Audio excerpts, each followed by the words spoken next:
피스곡을 가지고 또 잘 들으셨는지 모르겠지만 하음도 넣어가면서 주님만이 내 전부라는 귀한 찬양을 하나님께 드렸는데요. 요즘처럼 코로나에다가 또 지금은 또 국지성 또 호우에다가 사실은 우리가 감당할 수 없는 여러 가지 위기와 어려움들이 계속되고 있잖아요. 이럴 때 우리는 정말 주님만이 나의 피난처이고 주님만이 나의 구원이라고 고백하는 그런 신실한 고백이 필요하다고 믿습니다. 이번 주 중 특히 목요일 날 4시 한 10분쯤에 새벽 기도회를 나왔는데 비가 너무 많이 오는 거예요. 저희 집에서 교회까지 오는데도 우산을 쓰고 오는데도 바지 아랫도리는 거의 다 젖을 정도로 비가 많이 왔었어요. 그래서 4시 반까지 앉아서 기다리다가 제가 새벽 기도 나오시는 분들에게 카톡을 보내드렸죠. 비가 너무 많이 와서 오늘은 교회 나오지 마시고 가정에서 기도를 했으면 좋겠습니다 라고 제가 연락을 드렸더니 다 빠짐없이 답변을 보내주시더라고요. 네, 알겠습니다. 어려운 때입니다. 하지만 피할 길을 하나님께서 주신다고 믿습니다. 믿음의 사람들은 어떤 때도 그 믿음 가지고 살아가야 되는 거고요.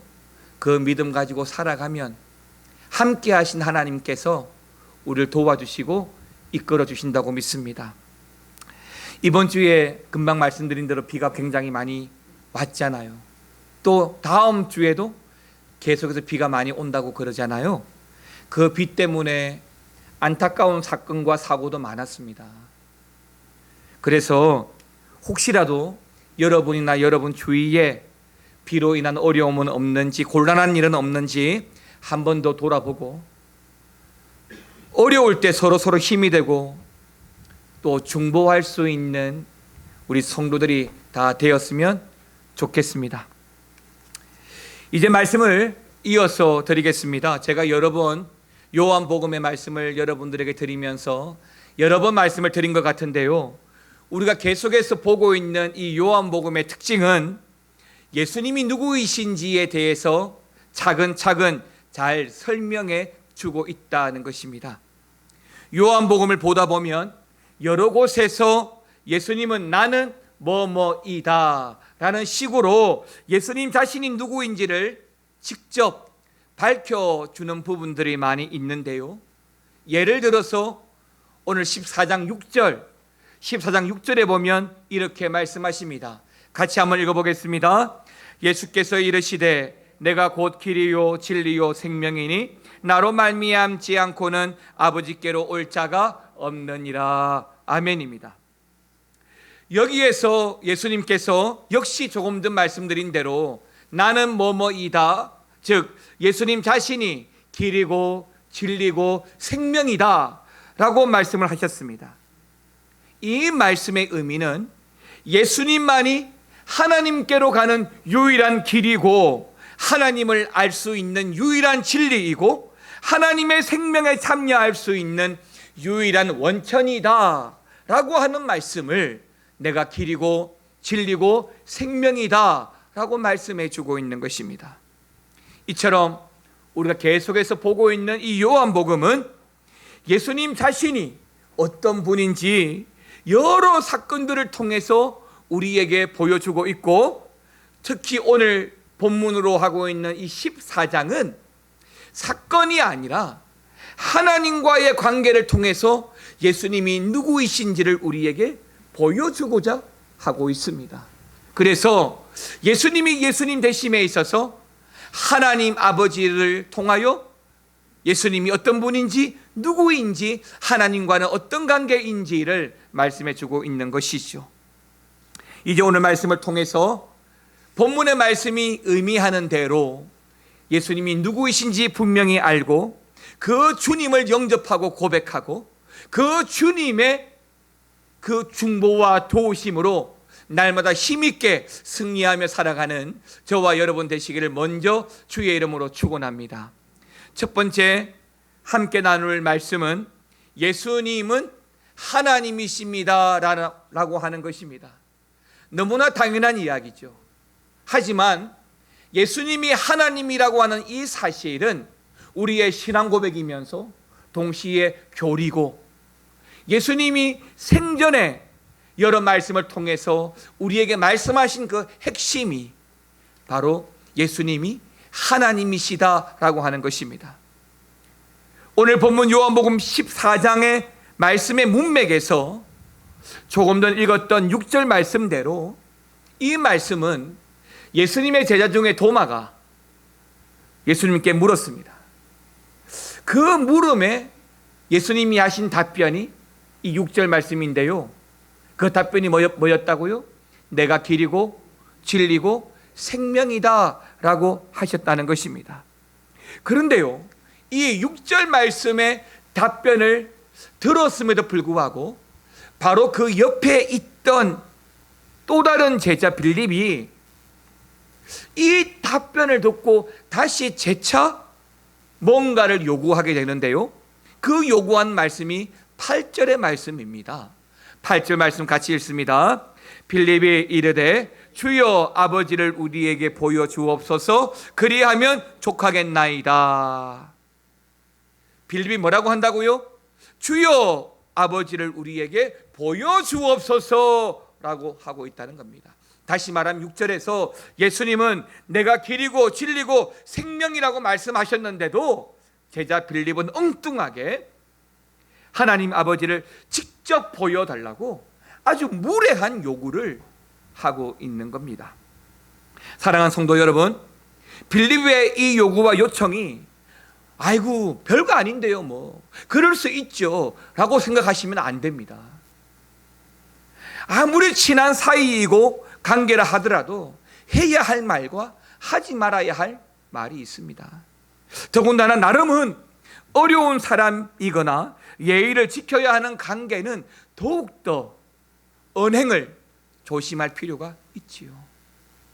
6절에서 분명히 예수님께서 I am, 즉 내가 곧 길이고 진리고 생명이라고 말씀을 하셨는데도 불구하고 빌립은 하나님을 보여주세요, 그러면 내가 만족하겠습니다 라고 하고 있다는 것입니다. 그런데 우리도 빌립처럼 사실은 이런 무례한 요구를 많이 하는 편입니다. 여러분들이 인식을 하시는지 모르겠지만 사실 우리도 기도하면서 일상생활 가운데 이런 믿음 없는 요구를 많이 합니다. 빌립처럼 하나님을 보여달라고 하기도 하고, 정말로 하나님이 살아계시고 역사하신다면 기도에 응답하시는지를 보여달라고 할 때가 사실 많이 있습니다.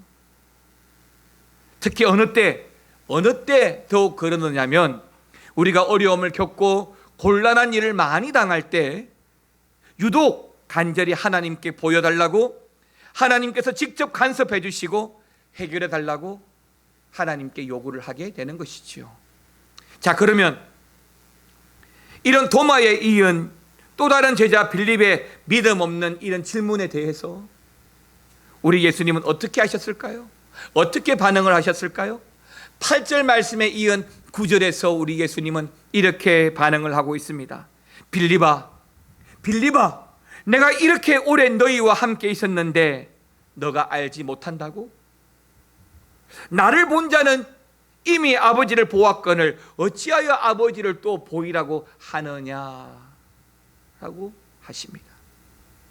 여러분, 이 9절 말씀이 어떻게 보일지 모르지만 사실 이 말씀은 점잖게 도마와 빌립을 다 이르는 말씀이 아닙니다.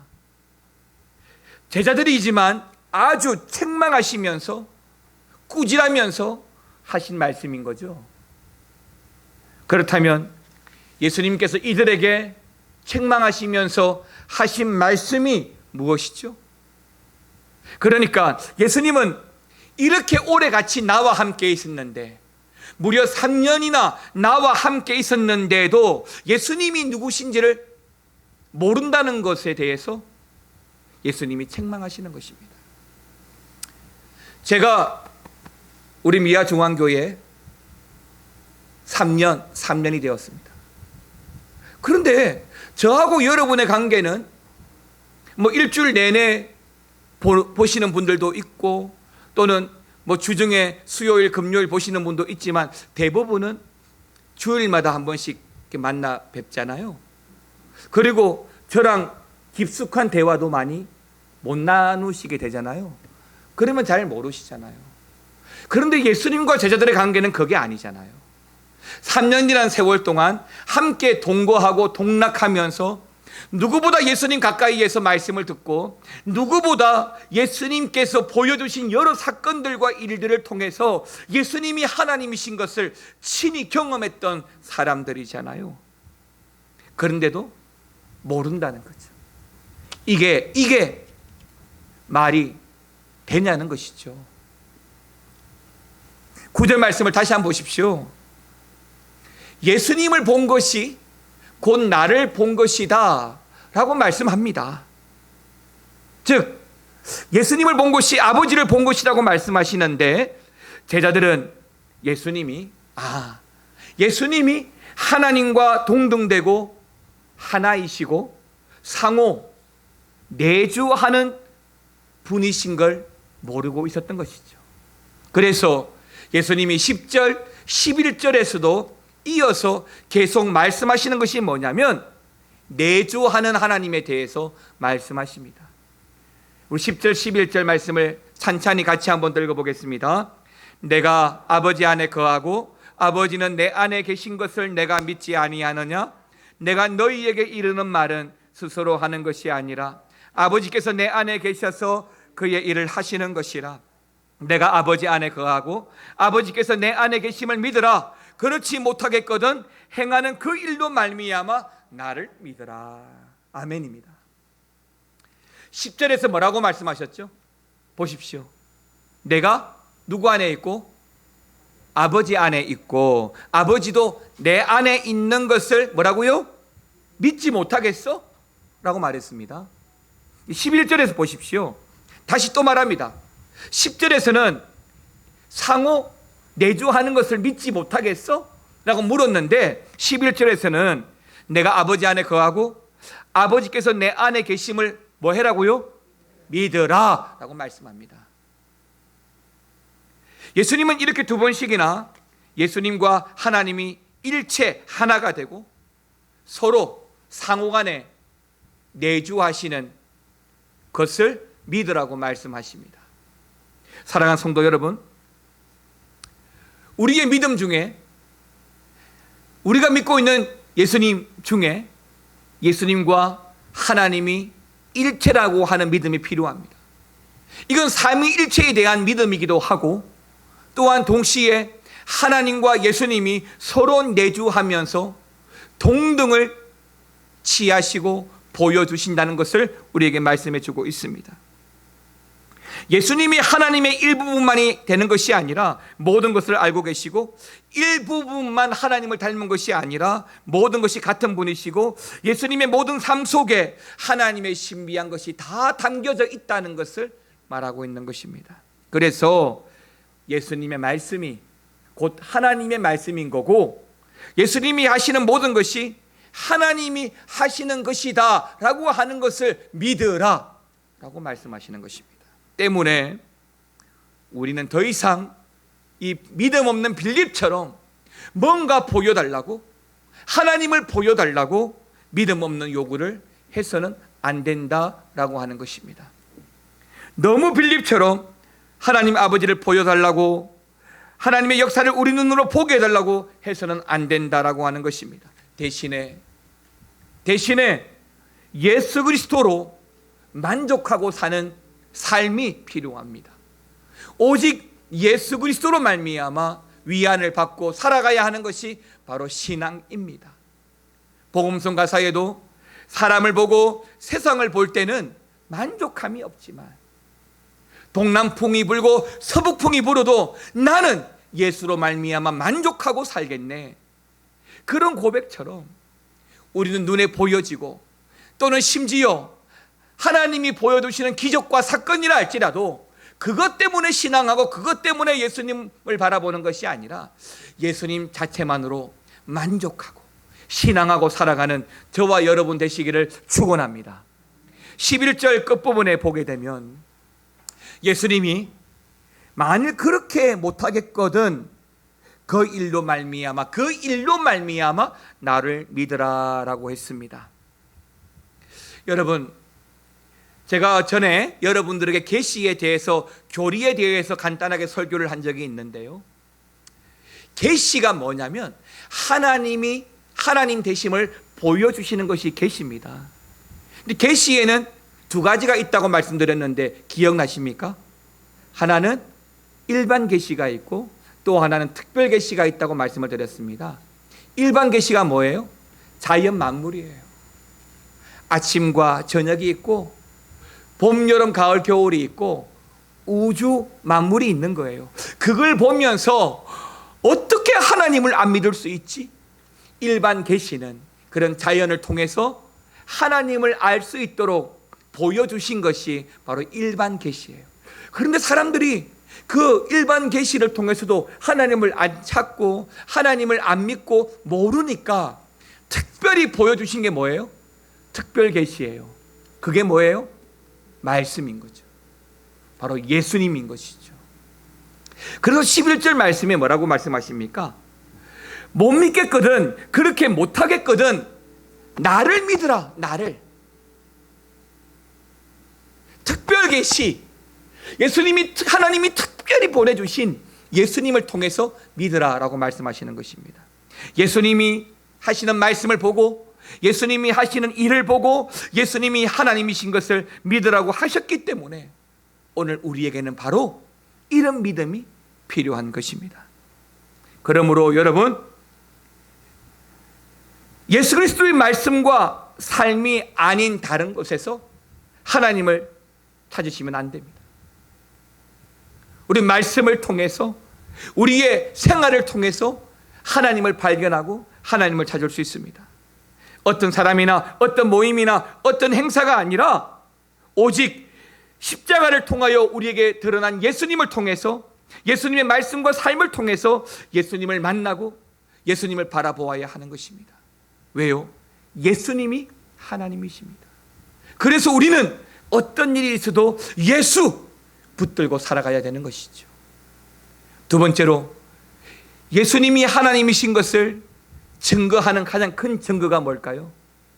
두 번째, 십자가의 증거입니다. 그런데 오늘 본문에서 말하는 하나님이심을 드러내는 가장 강력한 증거, 행동이 무엇일까? 여러분, 요한복음에서 제가 직전까지 설교했던 나사로를 살렸던 사건, 또 풍랑을 잔잔하게 했던 사건, 오병이어의 사건, 이런 기적들과 이런 사건들로 말미암아 우리가 예수님이 하나님이신 것을 알게 될까요? 맞습니다. 그런 일들을 통해서도 예수님이 하나님이신 것을 알게 됩니다. 그런데 그런 기적과 같은 사건과 일들을 통해서 많은 사람들이 착각을 하는 게 뭐냐면, 예수님을 바라봄에 있어서 예수님을 바라보는 것이 아니라 그 사건을 통해서만 예수님을 본다는 거예요. 그 기적을 통해서만 예수님을 찾는다는 거예요. 그래서 다음번에 또 우리가 예수님을 찾을 때는 그저 예수님을 찾는 것이 아니라 이 사건을 통하여 역사하신 예수님으로 말미암아 동일한 기적과 표적의 삶을 기대하게 되는 것이죠. 그러므로 여러분, 다른 데서 하나님을 찾으시면 안 됩니다. 다른 것으로 하나님을 찾으시면 안 됩니다. 내가 원하고 바라는 그런 것으로 하나님을 찾으시면 안 됩니다. 죄송하지만 그 신앙생활 잘못하시는 겁니다. 어떤 사람이나 어떤 모임일지라도 십자가의 증거는 그저 예수님이 하나님이신 것을 증명하고 있는데, 오늘 본문의 문맥과 상황은 예수님이 이제 곧 십자가에서 죽게 될 직전의 상황입니다. 그래서 14장 4절에서 말하는 예수님이 가시는 그 길이 바로 십자가에서 죽으시는 길이었던 것이죠. 그래서 14장 1절에서는 예수님은 제자들에게 이렇게 말씀합니다. 너희는 마음에 근심하지 말라라고 안심을 시키고 있는 겁니다. 그러므로 예수님이 하나님이신 것을 보여주고 또 보여주시고자 하는 것은 다른 게 아니에요. 십자가입니다. 나사로를 살리신 것도 아니에요. 오병이어를 통해서 그 사람들을 먹이신 것도 아니에요. 예수님이 보여주시고자 하시는 것은 바로 십자가입니다. 십자가가 보여주는 것이 뭐예요?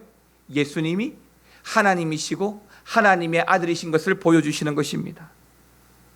여러분, 사실 이런 신, 이런 하나님은 그 어떤 종교에도 없습니다. 어떤 종교의 신이 사람을 위하여, 그것도 죄인들을 위해서 이렇게 비참하게 죽어갈 수 있나요? 부처도 아니고 마호멧도 아닙니다. 통일교의 문선명이도 아니고 신천지의 이만희도 아닙니다.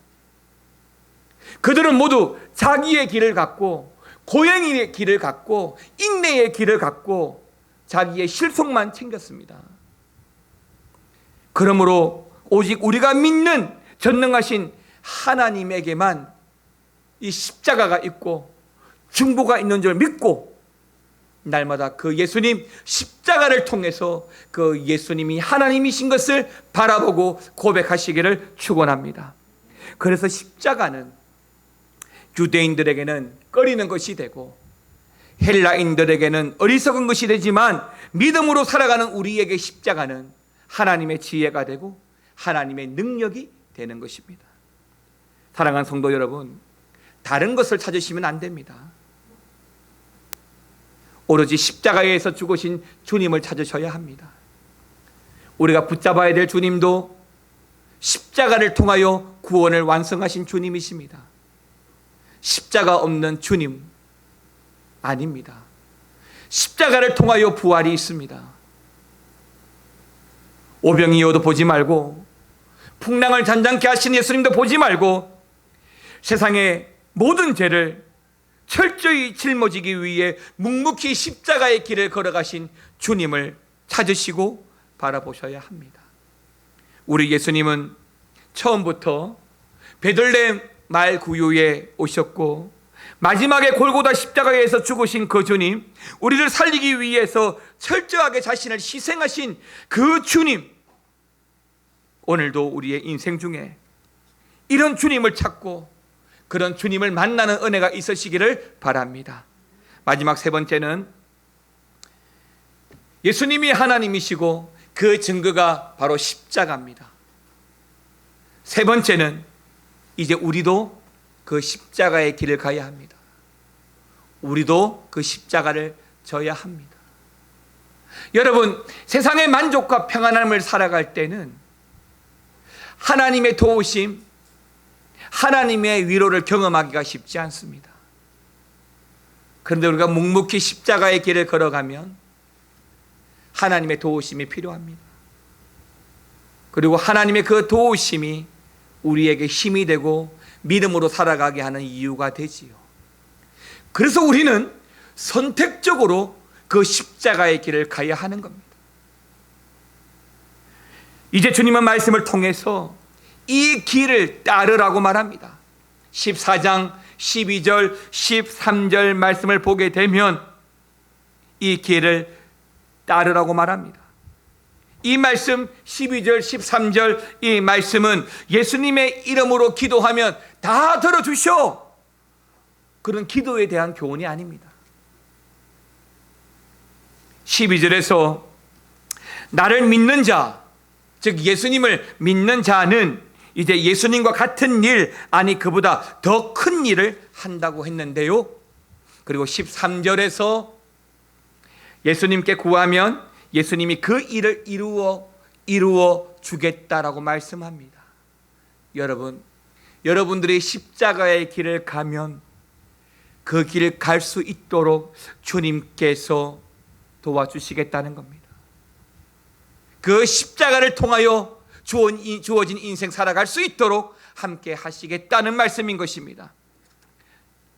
그렇다면 이 십자가를 통해서 예수님이 하신 일, 바로 우리를 구원하는 일, 우리에게 믿으라고 하는 것은 바로 예수님이 하신 일, 그 십자가를 믿으라고 하는 것이고, 또 우리에게 요청하는 것은 그 십자가의 길, 그 십자가 지고 우리도 따라오라고 말씀하시는 것입니다. 누군가의 죄와 허물을 위해 희생한다는 것 쉬운 일이 아닙니다. 아니, 빌립처럼 아버지를 우리에게 보여주옵소서 훨씬 쉽습니다. 그러나 예수님은 아버지를 보여달라는 이 빌립의 요청에 십자가를 말하고 십자가의 길을 따라오라고 말씀하시는 것입니다. 이제 말씀을 맺겠습니다. 빌립은 지난 3년간 예수님과 함께 했지만 예수님이 하나님이신 것을 몰랐습니다. 더 나아가 십자가에서 죽으셔야만 하는 하나님이신 것도 몰랐습니다. 그러나 우리의 예수님은 근본 하나님과 동등되시지만은 결코 하나님과의 동등을 취하지 아니하시고 자신을 낮추사 십자가에 죽기까지 하셨습니다. 그리고 우리에게도 그렇게 살라고 하십니다. 사랑하는 성도 여러분, 오늘까지 몇 년간 주님을 따라 살아오셨습니까? 제자들처럼 3년 혹은 30년, 얼마나 오래 주님을 따라왔느냐가 중요한 것이 아니라 정말로 주님을 따르느냐가 중요한 것입니다. 정말로 십자가의 길을 가고 있느냐가 중요한 것입니다. 지금처럼 코로나나 또 집중된 비로 인해서 개인적으로 또 공동체적으로 어려움이 있을 수도 있습니다. 그래서 쉽게 우리는 빌립처럼 보여달라고 할 수도 있습니다. 그러나 그럴 때일수록 우리가 구해야 하는 것은, 먼저 구해야 하는 것은 기적과 표적이 아니라, 능력의 주님이 아니라 십자가에 달리신 주님입니다. 우리가 가야 될 길도, 우리가 붙잡아야 될 것도 바로 십자가인 것이죠. 때문에 예수님처럼, 십자가 앞에 자신을 내려놓으신 예수님처럼 우리도 우리 자신들을 다 내려놓고 십자가의 길을 묵묵히 살아가는 저와 여러분들이 되어야 할 것입니다. 그렇게 할 때에 오늘 주님은 우리에게 너는 내 제자라고 인정해 주시고 이 교회는 주님의 교회라고 인정해 주실 것입니다. 예수님이 하나님이신 것을 믿고 예수님이 가신 그 길, 하나님께로 가는 유일한 길인 줄 믿고 끝까지 십자가의 길을 따라가는 저와 여러분의 그 삶이 오늘 말씀을 통해서 빌립에게, 도마에게, 오늘 우리에게 주신 말씀인 것입니다. 여러분, 십자가의 길을 가셔야 합니다. 십자가의 길을 가시면 예수님이 하나님이신 것을 알게 됩니다. 십자가의 길을 가시면 십자가를 통하여 우리의 구원을 완성하신 주님을 알게 됩니다. 때문에 성도로서 세상 어떤 인생을 살아가더라도 날마다 십자가 바라보며 십자가의 증거로 예수님이 하나님이신 것을 고백하고 살아가는 저와 여러분 되시기를 주의 이름으로 축원합니다. 찬양하겠습니다. 십자가의 길, 순교자의 삶을 찬양하겠습니다.